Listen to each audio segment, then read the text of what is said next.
वे कहते हैं मौन के बिना मुक्ति संभव नहीं।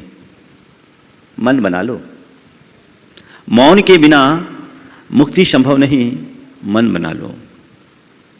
मौन एक बहुत बड़ी साधना है। सर्व साधनाओं में मौन को सिद्धि का आधार बताया है। बिना मौन के कोई भी साधना फलीभूत नहीं हुई है। और मोक्ष मार्ग को प्रशस्त करने के लिए तो मौन बहुत ही अच्छा माध्यम है। जब तक हम पूरी तरह मौन नहीं हो जाते, सच्चे अर्थों में हम अपनी आत्मा की उपलब्धि नहीं कर सकते। आध्यात्मिक जगत में तो मौन की महिमा है ही। अगर हम अन्य दृष्टि से देखें तो भी मौन की महिमा कम नहीं है। हर क्षेत्र में मौन की महिमा है, क्योंकि मौन एक प्रकार की निर्वृत्ति है। जब हम बोल चाल में मग्न होते हैं तो हमारा चित्त बाहर बटा होता है, वो एक प्रवृत्ति है। जब मौन हो जाते हैं तो हमारी सारी प्रवृत्तियां नियंत्रित होने लगती है। एक विचारक ने कहा कि वार्तालाप भले ही हमारी बुद्धि को मूल्यवान बनाता हो, पर मौन तो हमारी प्रतिभा की पाठशाला है। यथार्थ है ये। इससे हमारी प्रतिभा में निखार आता है। जब हम बोलते हैं तो उसमें हमारी बहुत सारी शक्तियों का अपव्यय होता है। इसलिए मौन रहने का अभ्यास करने की प्रेरणा सतत साधकों को दी जाती है। इसके बड़े लाभ हैं। मैंने अपने जीवन में कई अनुभव किया है। लंबा 6-6 माह का भी मौन रखा, 1 माह का भी मौन रखा, और विगत 2 वर्षों में लगातार सोमवार को हमने मौन रखा। हमने ये पाया कि मौन रखने से आधी प्रवृत्तियां तो अपने आप नियंत्रित हो जाती है। मौन रखने से हमारी एकाग्रता बढ़ती है। जब हम बोल चाल में मग्न होते हैं तो हमारा चित्त बढ़ता है। मौन रहने से एकाग्रता बढ़ती है। हम कोई भी चीज का निष्कर्ष निकाल सकते हैं। मौन हमारी स्मरण शक्ति को भी विकसित करता है। मौन रखने से हमारी कार्य क्षमता भी बढ़ती है। और मौन का एक लाभ मैंने ये भी महसूस किया कि वो हमारी सकारात्मकता और क्रियाशीलता को बढ़ाता है। जब हम मुखर होते हैं तो हमारा संपर्क केवल औरों से होता है। जब मौन हो जाते हैं तो हमारा संपर्क खुद से होता है। और हमारे भीतर की जो क्षमताएं हैं वे तब तक प्रकट नहीं हो सकती जब तक हम स्वयं के साथ अपना संवाद स्थापित ना करें। अपना संवाद स्थापित करें। मैं जब पढ़ता था, सिद्धांत ग्रंथों का अध्ययन करता था, अध्ययन करते समय कहीं कोई बात उलझ जाए, अस्पष्ट रहे, तो मैं कुछ नहीं करता। कुछ देर के लिए ग्रंथ को विनयपूर्वक बंद करके आंखें बंद कर मौन हो जाता। मैं अपने अनुभव की बात आप सबसे बता रहा हूं। जब ऐसी कोई उलझन की बात आती, चीजें समझ में नहीं आ रही है, बार बार समझने की कोशिश कर रहे हैं लेकिन समझ में नहीं आ रही है, विनयपूर्वक ग्रंथ को बंद किया, आंखें बंद करके मौन निश्चेष्ट बैठ जाए। और मैंने पाया कि 5-7 मिनट में ही अपने आप हमें समाधान मिल जाता था। आज भी जब मन में कोई दुविधा होती है तो उस समय मैं उलझता नहीं, मौन हो जाता। मौन होने पर हमारी अंदर की क्षमताएं, जिसे आप लोग छठी इंद्री कहते हैं ना, वो सक्रिय होती है और उससे समाधान मिलता है। इसलिए मौन रखने का सतत अभ्यास रखना चाहिए। मौन रखने का नहीं, मौन रहने का। मौन रखना फिर भी सतही स्तर पर हो सकता है, मौन रहना अंतर तक होता है। मौन रखना यानी नहीं बोलना, और मौन रहना यानी बोलने की इच्छा से ऊपर उठ जाना। नहीं बोलना बहुत बड़ी बात नहीं है, पर बोलने की इच्छा से ही मुक्त हो जाना, ऊपर उठ जाना बहुत बड़ी साधना है। ध्यान के लिए तो मौन चाहिए। एक बार गुरुदेव से एक युवक ने आके पूछा, गुरुदेव ध्यान क्या है? गुरुदेव ध्यान क्या है? एक पल के लिए गुरुदेव कुछ नहीं बोले। उसने पुनः पूछा, गुरुदेव ध्यान क्या है? गुरुदेव ने कहा, कुछ नहीं, एक चित्त होकर मौन बैठ जाना ध्यान है। एक चित्त होकर के मौन बैठ जाना ध्यान है, मतलब मुंह बंद करके बैठ जाओ ध्यान है। हाँ, एक चित्त हो जाओ, मौन हो जाओ, कुछ बोलो नहीं, कुछ सोचो नहीं, कुछ करो नहीं, ध्यान है। यही तो मौन है। बहुत कठिन है। बोलना बहुत सरल है, पर मौन साधना बहुत कठिन है। कई लोग होते हैं जो खिसिया करके मौन हो जाते हैं, है ना, गुस्सा हो गया मौन। ये प्रतिक्रियात्मक मौन है। हम जब ब्रह्मचारी थे, हमारे साथ का एक ब्रह्मचारी था, उसका स्वभाव थोड़ा तीखा था। रोज किसी न किसी से उसकी स्टेशन फंसती थी। एक दिन वो परेशान होकर गुरुचरणों में गया और कहा, गुरुदेव हमें 1 महीने का मौन दे दीजिए, गुरुदेव हमें 1 महीने का मौन दे दीजिए। गुरुदेव उसके स्वभाव को जानते थे। जैसे उसने कहा 1 महीने का मौन दे दीजिए, गुरुदेव ने कहा पहले बोलना सीखो, ढंग से बोलना सीखो, फालतू बातें करने की आदत से बाहर निकलो। तो मौन बहुत बड़ी साधना है। प्रायः आजकल लोग मौन रहना कम पसंद करते हैं, बोलने में ज्यादा रुचि होती है। हम लोगों के पास भी लोग आकर के बैठते हैं और हम लोग चुपचाप मौन बैठे रहें, कुछ ना बोले, तो भक्तों को संतोष नहीं होता। अरे महाराज ने कुछ बोला ही नहीं, गुरुदेव ने कुछ बोला ही नहीं, लगता है नाराज जैसे हैं। अरे मौन वाणी से भी वाचाल होती है। मुंह से बोला गया जो संदेश है, उससे गहरा संदेश हमारे मौन का होता है। मुख से बोले गए संदेश से भी गहरा संदेश मौन का होता है, जो हमारी मुद्रा से प्रकट हो जाता है, अपने आप प्रकट हो जाता है। उसके लिए हमें कुछ कहना नहीं पड़ता, करना नहीं पड़ता। अवाग विसर्गम बपुसा मोक्ष मार्गम निरूपयंतम। मुख से एक शब्द बोले बिना भी शरीर से बहुत बड़ा संदेश दिया जा सकता है। उस मौन को समझे। हम पूरी प्रकृति को निहारे, सारी प्रकृति मौन है। सूरज मौन है, चंद्रमा मौन है, सितारे मौन है, आकाश मौन है, पेड़ मौन है, पौधे मौन है, पर्वत मौन है, नदियां मौन है, झरने मौन है। कोई कुछ बोल रहे हैं क्या? सब मूक है, पर इनका संदेश बड़ा मुखर है। काश हम उसे सुनने और समझने में समर्थ बन सके, इस मौन के संदेश को समझने में समर्थ हो सके। और यदि ऐसी सामर्थ्य हमारे भीतर विकसित होगी, निश्चित हमारा जीवन निहाल होगा। आज मैं मुक्ति के लिए आवश्यक और अपेक्षित मौन की चर्चा तो बाद में करूंगा, पर जीवन व्यवहार में मौन की बात आज आपसे पहले करना चाहता हूं। सबसे पहले मौन क्या, और दूसरी बात मौन कहां रखना, है ना। मौन क्या? मौन का मतलब मुंह से नहीं बोलना मौन नहीं। नहीं बोलना तो केवल ऊपरी मौन है। अपनी बोलने की प्रवृत्ति को रोक देना ही असली मौन है।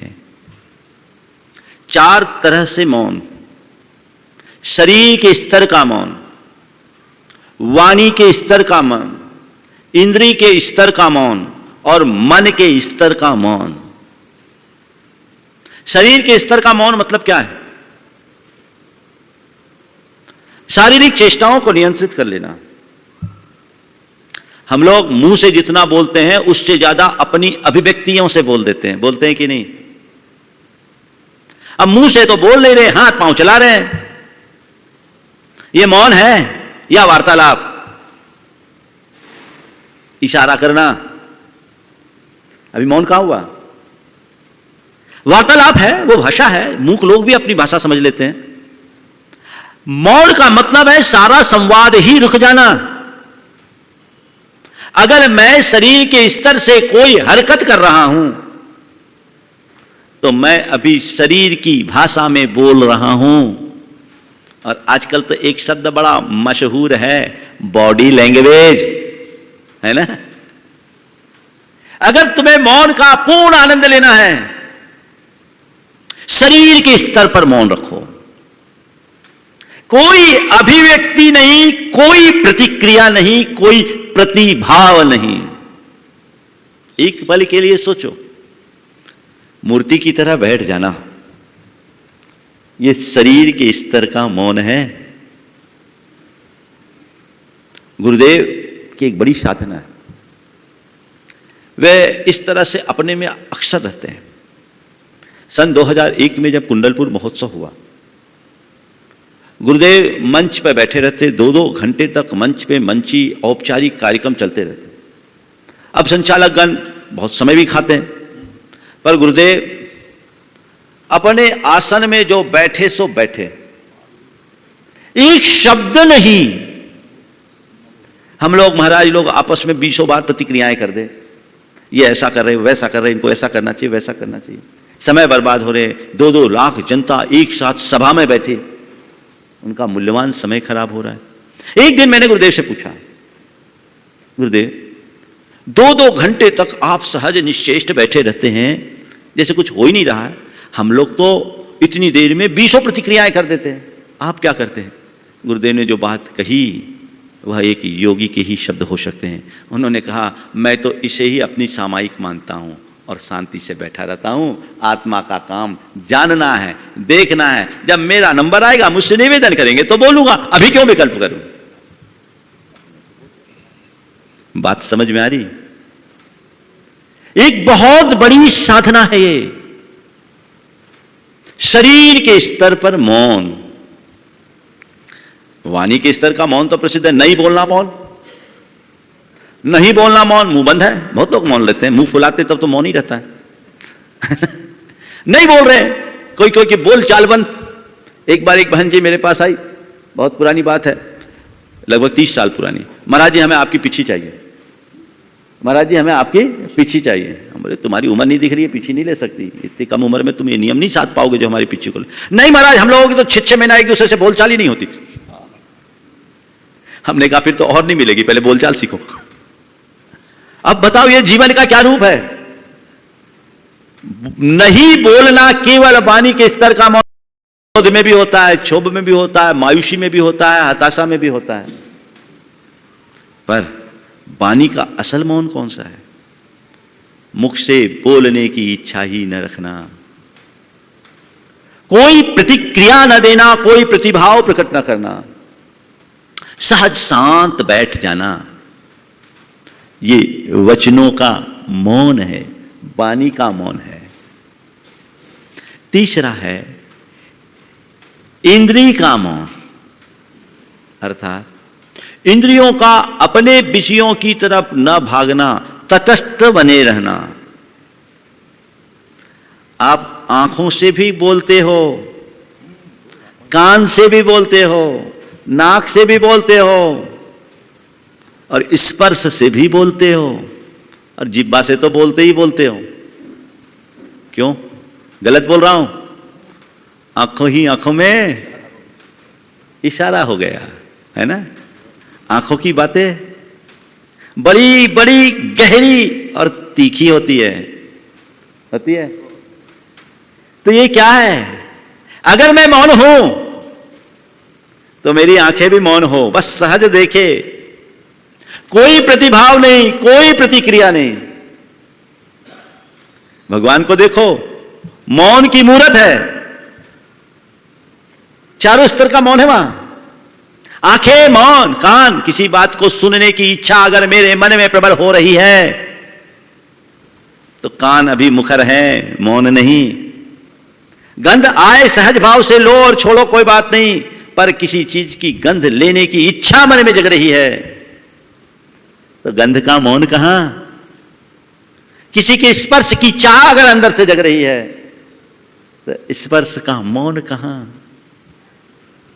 हमारी जो इंद्रियां हैं, जब तक वे तटस्थ ना हो तब तक इंद्रियों का मौन नहीं। इंद्रियों में तटस्थता आए, ये इंद्रिय का मौन है।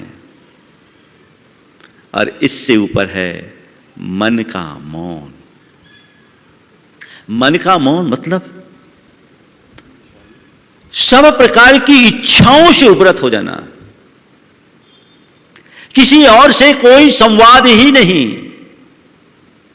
चित्त का चेतना के साथ केंद्रीकरण होना मन का मौन है, और यह मन का मौन ही परम ध्यान है।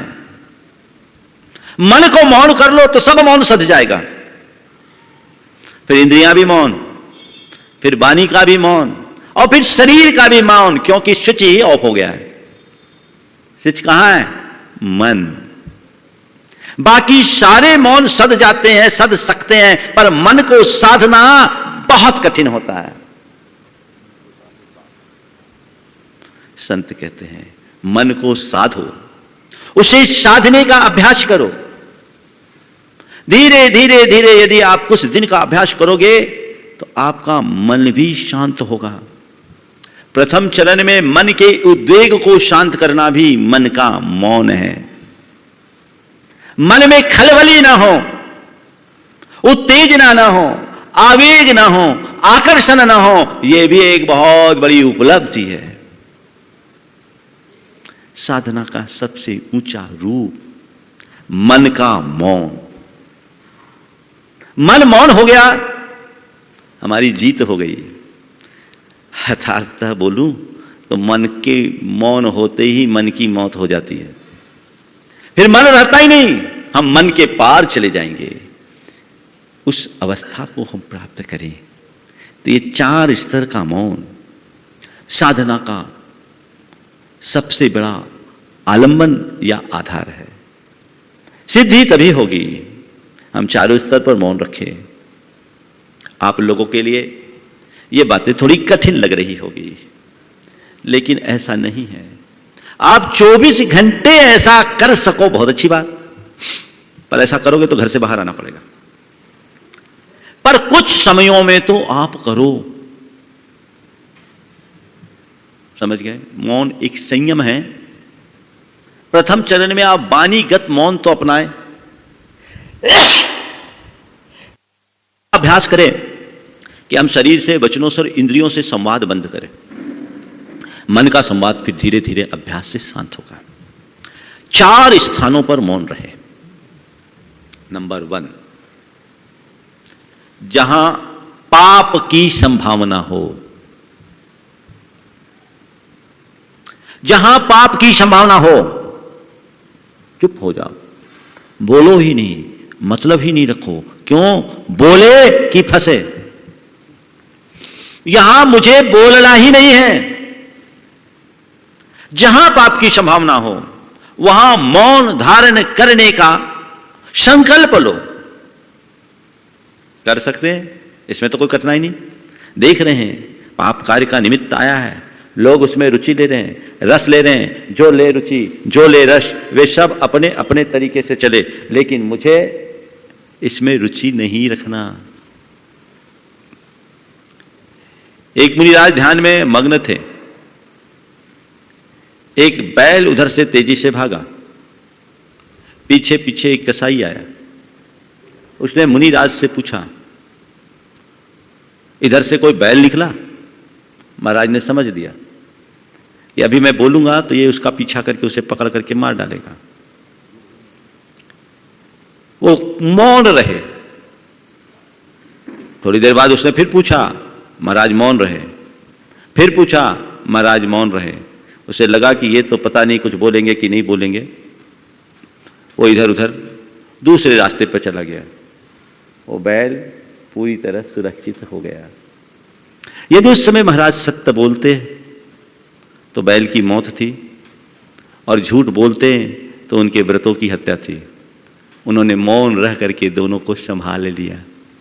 बात समझ में आ रही? जहां पाप की संभावना दिखे, ना आप सम्मति दो ना असम्मति, मौन। एक अभ्यास बनाना है। पाप के कार्यों से मुझे कोई प्रयोजन अब नहीं है। पर पाप कार्यों में मौन तो दूर की बात, बिना मतलब के लोग पापपूर्ण सलाहें देने लगते हैं।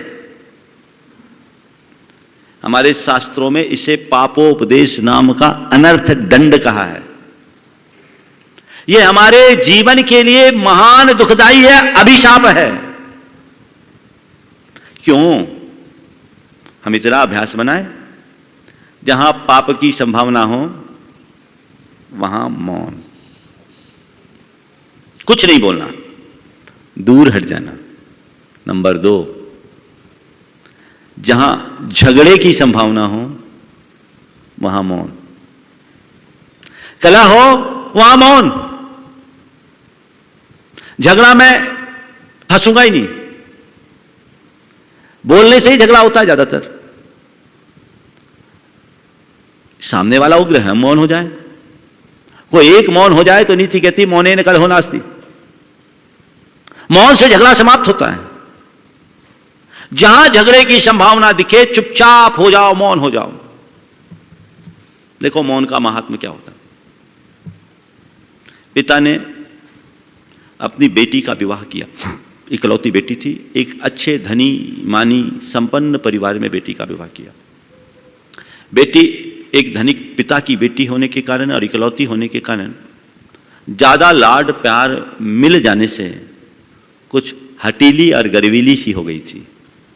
वो ससुराल गई और वो अपने दुस्वभाव के कारण एक के भी प्रिय नहीं बन सकी, सभी की उपेक्षा की पात्र बन गई। उसके बोलचाल से सभी लोग खिन्न रहते, परेशान हो गई। उसने अपने पिता को पत्र लिखा और कहा कि मुझे यहां अच्छा नहीं लग रहा है, आप मुझे बुला लो। पिता ने उसके भाई को लेने के लिए भेज दिया। भाई जैसे ही लेने के लिए आया, घर के लोग तो सब मानो मौका ही देख रहे थे कब ये बला टले, बला ही बन गई। साहब ने राजी खुशी उसे विदा किया। रास्ते भर वह अपनी ससुराल की बुराई करते रही। घर आई, पिता ने अपनी बेटी को गले लगाया, बिठाया, ससुराल के बारे में बातचीत की। पिता और पुत्री के मध्य जो बातचीत हुई वो इस प्रकार थी। पिता ने पूछा, बेटी ससुराल कैसी है? बोले ससुराल क्या है, एक साक्षात नरक। ससुराल क्या है? साक्षात नरक। अच्छा, तुम्हारे ससुर कैसे हैं? बोले पक्के राक्षस। तुम्हारी सासू कैसी है? नंबर 1 की चुड़ैल। ठीक। तुम्हारे जेठ कैसे हैं? तुम्हारे जेठ कैसे हैं? नंबर 1 के मक्कार। तुम्हारी जेठानी कैसी है? लगता है पिछले जन्म की डाइन रही होगी। तुम्हारी ननद कैसी है? नंबर 1 की चुगलखोर। तुम्हारा देवर कैसा है? पक्का आवारा लफंगा। और हमारे दामाद कैसे हैं? बिना पेंदी का लोटा। दामाद कैसे हैं? बिना पेंदी का लोटा।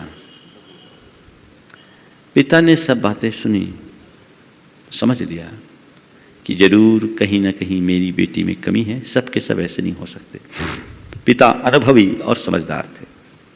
उन्होंने बेटी से कहा, बेटी देख, ससुराल की दशा सुनकर मुझे बहुत दुख है, पर मेरे पास एक मंत्र है, वो मंत्र मैं तुम्हें देता हूं। इस मंत्र का तुम प्रयोग करोगी तो पूरा परिवार तुम्हारी मुट्ठी में आ जाएगा, तुम जैसा चाहोगी वैसा होगा। बस 6 महीने तक तुम्हें एक प्रयोग करना होगा। क्या? कोई तुमसे कितना भी कुछ भी बोले, तुम्हें मौन रहना है।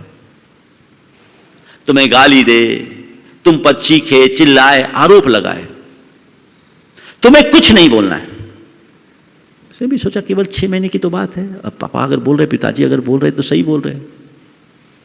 उसने पिता की बात को स्वीकार लिया और पिता ने एक मंत्र से दे दिया। लड़की वापस ससुराल आई। बिना बुलाए आई इस बहू को देखकर कुछ पल तो लोगों में थोड़ी सी असहजता सी हुई, लेकिन अब आ गई सो आ गई। लेकिन लोगों ने देखा कि इस बार तो उसका व्यवहार बिल्कुल उल्टा दिख रहा है। अपना काम से काम करती है, जो ऊल जरूल बकने की आदत थी, उल्टी सीधी बातें करने की प्रवृत्ति थी, वो सब बिल्कुल दिख ही नहीं रही है। बड़ी सहज और शांत है। थोड़ी देर में घर में लगा, आपकी बात तो चमत्कार दिख रहा है, ये तो बहुत तो बिल्कुल बदल गई है, एकदम गजब, ये तो हमेशा आग उगलने वाली इतनी शांत मूर्ति हो गई। बहू ने भी देखा, सोचा मंत्र काम कर रहा है और इसका अच्छे से अभ्यास करना चाहिए।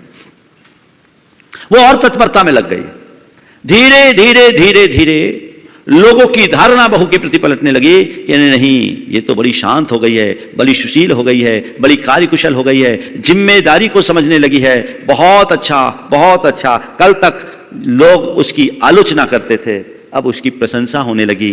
कल तक कोई उससे बात करना नहीं चाहता था, अब हर कोई उससे बात किए बिना नहीं रहता था। अब स्थिति ये बनने लगी, 6 महीने हुए और 6 महीने में ही उसकी घर की स्थिति ऐसी बन गई कि अब उससे पूछे बगैर कोई निर्णय ना हो। 6 महीने बाद उसका भाई उसे लेने के लिए आया। अब की बार कोई भेजना तो नहीं चाहते थे, लेकिन भेजना जरूरी था। गए, विदा किया। रास्ते भर ससुराल की प्रशंसा करते रहे। घर आई, पिता से मिली। इस बार भी पिता और पुत्री के मध्य जो संवाद हुआ वो इस प्रकार था। पिता ने पूछा, कैसी लगी बेटी इस बार ससुराल? इस बार बोले, पिताजी ये साक्षात स्वर्ग।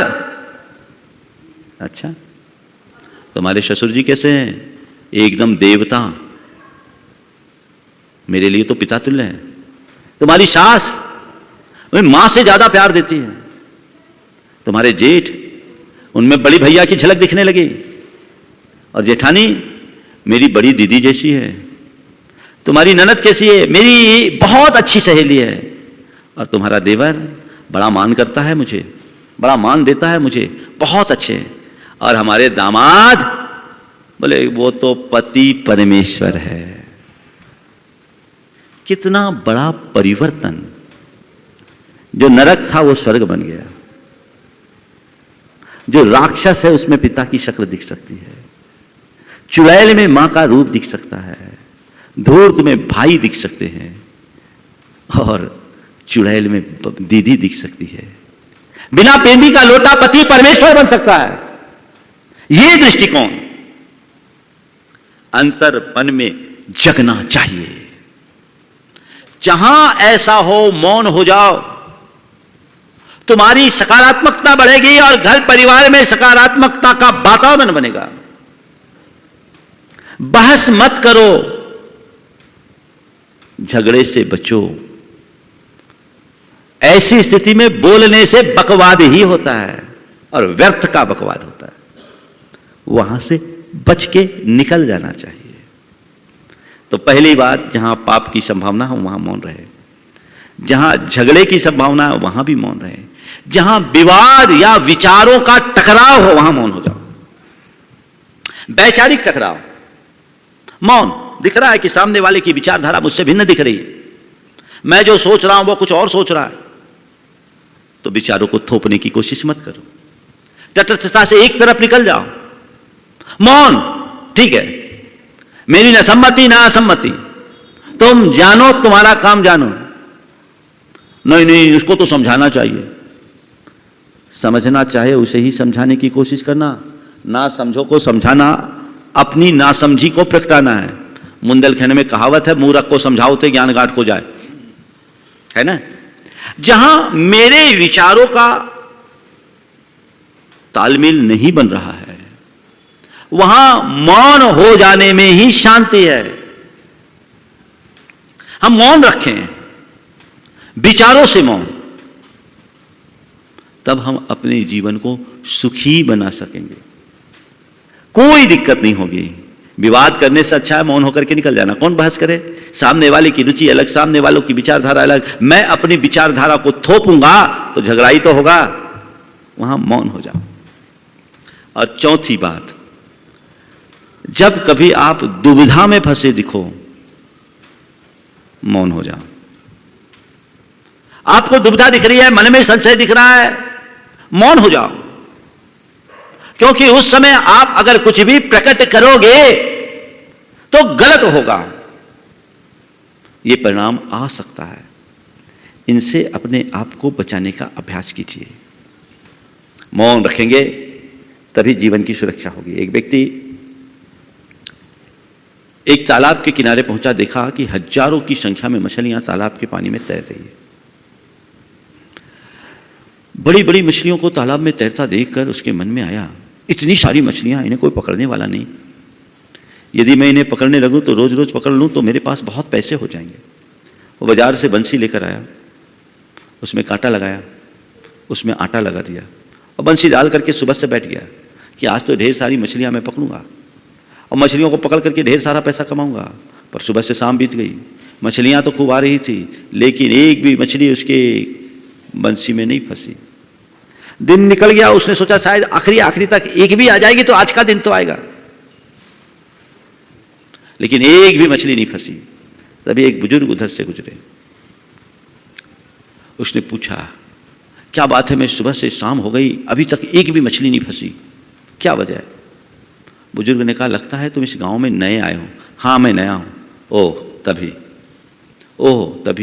उसने पूछा ओह तभी का मतलब क्या? बोले तुम्हें पता नहीं, आज से कुछ दिन पहले यहां एक संत महात्मा आए थे, उन्होंने मौन का उपदेश दिया था, मौन रहने का उपदेश दिया था।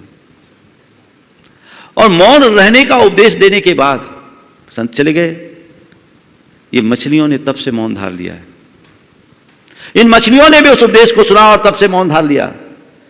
मछलियां आती है, मौन रहती है, तैरती है, आनंद लेती है। अब मुंह खोले तब तो तुम्हारे उस आटे में फंसे। ये सब मौन रखती है और दिन भर तालाब में तैरती है, तट पर आती भी है तो कुछ खाने के लिए नहीं, केवल प्रवचन सुनने के लिए। रात होती है तो मध्य में जाकर गहरे पानी में उतर कर विश्राम करती है। ये मौन है इसलिए बची है, अगर मौन तोड़ दे तो आज फंस जाए। मुझे नहीं मालूम ऐसा कहाँ हुआ, पर मैं इतना ही जानता हूँ जितनी भी मछलियां हैं अगर मौन रख ले तो कभी नहीं फंस सकती, और मौन तोड़ दे तो जंजाल में जरूर फंसेगी। फंसने से बचने के लिए मौन रखिए। आज आप सब अभ्यास कीजिए, 1 घंटा मौन, 20 मिनट का मौन, कम से कम। उस समय ना मोबाइल अपने पास, ना कुछ अपने पास, तटस्थ भाव से बैठ जाओ। जाता है तो केवल अपनी आती जाती सांसों को देखो, अभ्यास करो, देखिए, इससे आपकी कार्य क्षमता भी बढ़ेगी। मौन का मतलब ये नहीं कि मौन तो कर ले, अखबार पढ़ते रहे, मुंह से तो मौन ले ले, टीवी सुनते रहे, टीवी देखते रहे, नहीं। मौन मतलब मौन, सबसे विरत होकर तटस्थ बैठ जाओ। अपने अंदर आने वाले विचार उनको देखो, जानो, बहुत के साथ आप कर सकते हैं। इसका अभ्यास करें। हमारे शास्त्रों में गृहस्थों को 7 स्थानों पर नियमता मौन रखने की बात कही। भोजन करते समय मौन, अभ्यास करो। और एक बात बोलूं, जो मौन से खाते उसे मनहार से खिलाया जाता है, और जो बोल के खाते उसको तो सोचते हैं मांग लेगा। और मांग कर कौन खाता है? मांग कर खाने वाले को कौन क्या बोलते हैं आप? भिखारी बोलते, मैं नहीं जानता। बस भैया मांग के खाने की आदत बंद करो, मौन से खाओ ताकि लोग मनहार पूर्वक खिलाए। उसमें एकाग्रता है। भोजन के समय मौन, बमन के समय मौन, रति क्रिया के समय मौन, जहां पाप की संभावना है वहां मौन। भोजन, बमन, रति, पाप की संभावना जहां है वहां मौन। और स्नान के समय मौन, अपने धर्म के आवश्यक कर्तव्यों का पालन करते समय मौन, समझ गए? और मल मूत्र त्यागते समय मौन। इन 7 कृत्यों के समय बहुत थोड़े थोड़े से ड्यूरेशन होते हैं। मौन रखने का अभ्यास कीजिए, अन्य भी प्रकार से कीजिए। और आप अगर मौन अपने आप को रखने के लिए अभ्यास बनाना चाहते हैं तो एक आत्म सुझाव दीजिए, मुझे शांत रहना है, मुझे शांत रहना है, मुझे शांत रहना है, मुझे शांत रहना है। ये कमांड आपको मौन रखने में मददगार बनेगा। निरंतर आप कीजिए। मौन का एक अच्छा अभ्यास आप सबका होगा। हर व्यक्ति को अपने समय और सुविधा के अनुसार मौन धारण करना चाहिए।